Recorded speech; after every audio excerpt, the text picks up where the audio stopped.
अस्सलामुअलैकुम स्टूडेंट्स। उम्मीद करता हूँ आप सब खैर खैरियत से होंगे। आज का जो हमारा टॉपिक है वो है पैकेज स्ट्रक्चर।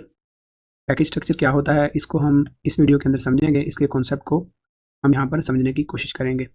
तो पैकेज जो स्ट्रक्चर है इसे आप फोल्डर भी कह सकते हैं और डायरेक्टरी भी आप इसे कह सकते हैं। बेसिकली ये एक किस्म की फ़ोल्डर की टाइप है। तो आपको पता होगा कि फ़ोल्डर का पर्पज़ क्या होता है।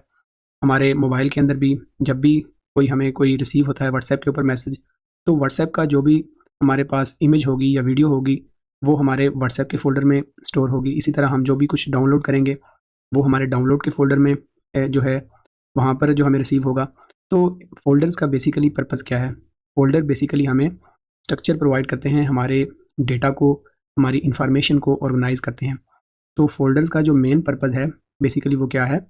हमारे जितना भी डेटा है उसे ऑर्गेनाइज़ करना है ताकि उसे सर्च करना आसान हो या उसे उसके ऊपर ऑपरेशंस परफॉर्म करना या उन्हें ढूँढना आसान हो। तो सबसे पहले पैकेज स्ट्रक्चर की जो हमारे पास स्टेटमेंट है उन्हें रीड आउट करते हैं। उसके बाद इसे समझने की कोशिश करेंगे। To manage large projects you can organise modules into packages. हम क्या करते हैं, हम जो है जब हमारे पास कोई बड़ा प्रोजेक्ट आता है तो हम क्या करते हैं, उसको पैकेजेस के अंदर रखते हैं उनकी स्पेसिफिकेशन के अकॉर्डिंगली।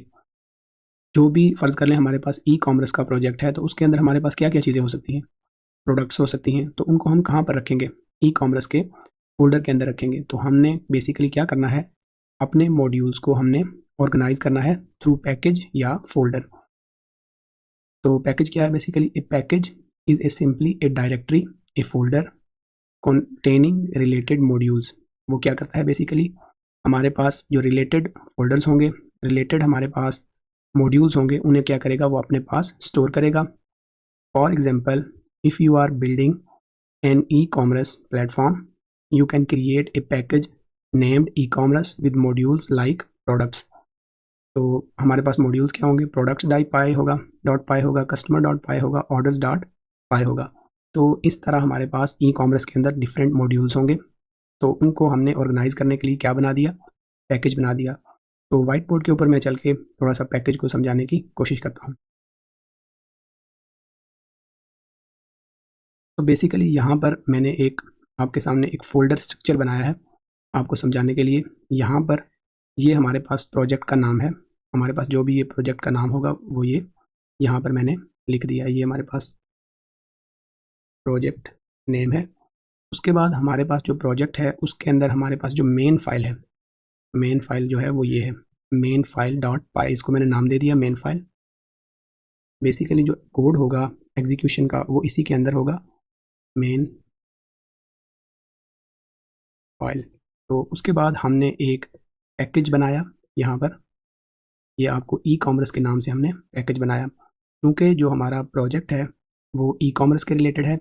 तो हमने क्या किया, एक पैकेज बना दिया। अब ई कॉमर्स के रिलेटेड, यानी कि जो ई कॉमर्स का हमारा प्रोजेक्ट है उसके अंदर जितनी भी ई कॉमर्स के रिलेटेड चीज़ें होंगी वो हम इसके अंदर ई कॉमर्स के फ़ोल्डर के अंदर स्टोर करेंगे। ये हमारे पास क्या है, एक पैकेज है।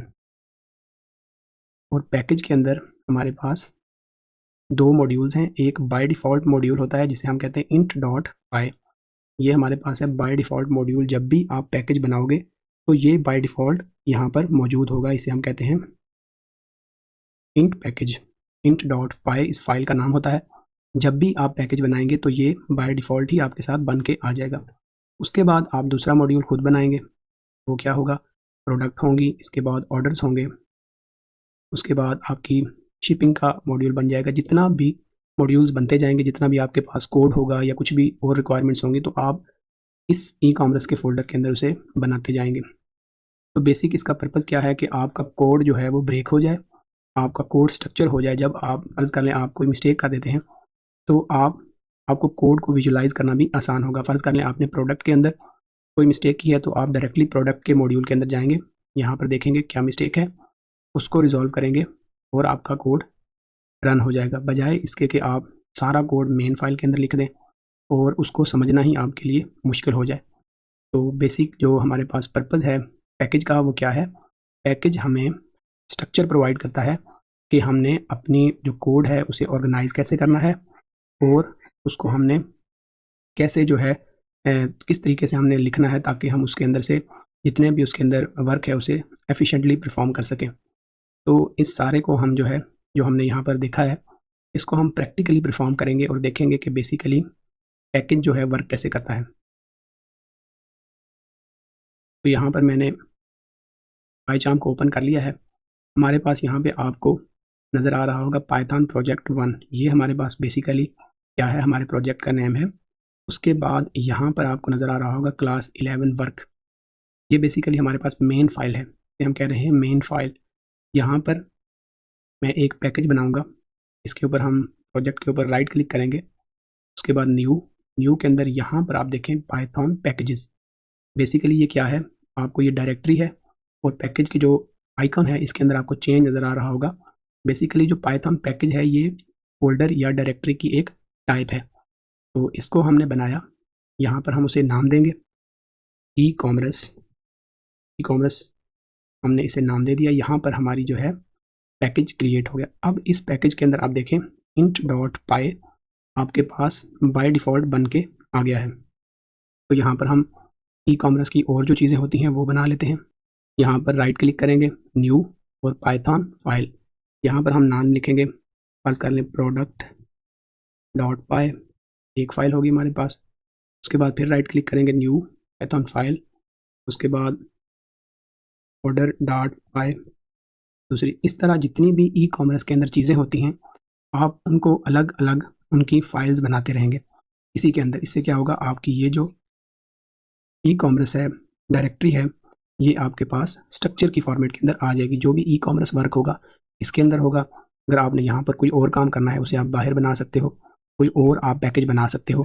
तो इस तरह आप क्या करोगे, अपने फोल्डर को स्ट्रक्चर कर रहे हैं। तो सबसे पहले यहाँ पर हम क्या करते हैं, प्रोडक्ट के अंदर चलते हैं। यहाँ पर कुछ प्रोडक्ट्स हम अपनी लिख लेते हैं। हम फंक्शन बनाएंगे डेफ लिस्ट ऑफ प्रोडक्ट्स। हमारे पास यहाँ पे फंक्शन क्रिएट हुआ। इसके अंदर हम क्या करेंगे, बेसिकली यहाँ पर हम क्या करेंगे, रिटर्न करेंगे कुछ प्रोडक्ट्स। जैसे कि हमारे पास बुक है, उसके बाद दूसरी प्रोडक्ट है पेन, उसके बाद है हमारे पास कॉपी, उसके बाद हमारे पास एक प्रोडक्ट है नोट्स। तो ये हमारे पास लिस्ट ऑफ प्रोडक्ट्स हैं यहाँ पर, जिन्हें हमने इन्हें मैंने प्रोडक्ट के अंदर बना दिया। इनको हमने ऑर्डर के अंदर नहीं बल्कि प्रोडक्ट के अंदर बनाना था यहाँ पे। तो इनको हमने यहाँ पर बना दिया। अब हम इनको लेके जाएंगे कहाँ पर, अपनी मेन फाइल के अंदर, वहाँ पर इसे यूज़ करेंगे। तो ये हमारी मेन फाइल है। यहाँ पर मैं गया तो यहाँ पर हमने बेसिकली क्या करना है, तो हमने इंपोर्ट करना है। तो उसके लिए हम क्या करेंगे, from product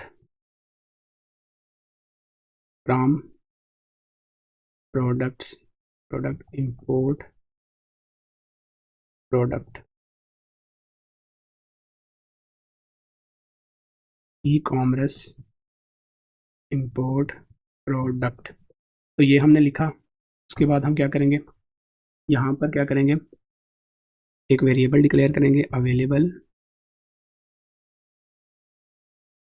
products is equal to product dot list of products. तो उसके बाद हम लिस्ट ऑफ प्रोडक्ट्स को शो करवा देंगे। लिस्ट ऑफ प्रोडक्ट्स को यहाँ पर शो करवाएंगे अवेलेबल प्रोडक्ट्स। तो अब इस फाइल को क्लास 11 को हम एग्जीक्यूट करेंगे। यहाँ पर हमने इसे एग्जीक्यूट किया। यहाँ पर आपकी जितनी भी प्रोडक्ट्स थी वो आपको यहाँ पर शो हो गई, बुक, पेन, कॉपी, नोट्स। तो बेसिकली यहाँ पर हुआ क्या है, यहाँ पर बेसिकली अब हमने ऑर्डर का जो भी करना होगा यहाँ पर हम ऑर्डर के अंदर लिखेंगे और उसे इंपोर्ट करेंगे अपनी मेन फाइल के अंदर। इसका पैकेज बनाने का बेसिकली पर्पस क्या हुआ, हमने अपने कोड को ऑर्गेनाइज कर दिया।